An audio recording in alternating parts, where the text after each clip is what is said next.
Paris compte 2 millions d'habitants intramuros, 10 millions pour l'ensemble de la région parisienne. Mais tous ces habitants ne sont pas nés dans la capitale. Et pour lutter contre le mal du pays, les provinciaux ont lancé la première fête des régions à Paris.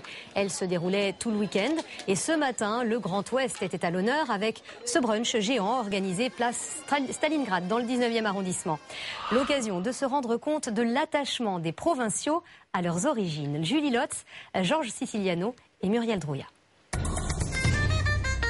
Musique celtique en plein Paris, nous sommes à la Mission bretonne. Ici, on accueille les Bretons parisiens, tous ceux qui, comme David, ont le mal du pays.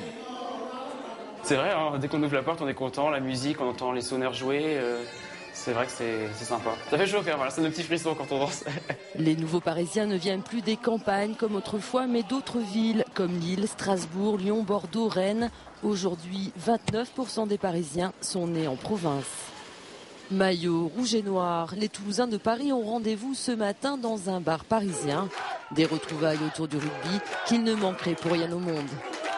J'ai eu le besoin de me rapprocher des Toulousains de Paris depuis le début parce que l'ambiance, l'atmosphère, tout ça de Toulouse me manquait. Ambiance plus feutrée avec un apéro lyonnais sur un quai parisien.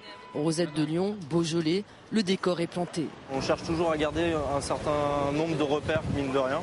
Lesquels par exemple Les amis, la convivialité, par exemple les matchs de foot, ça c'est important. Mais derrière l'esprit festif, certains espèrent beaucoup plus. Souvent je reçois j'arrive, etc. Je cherche un appartement.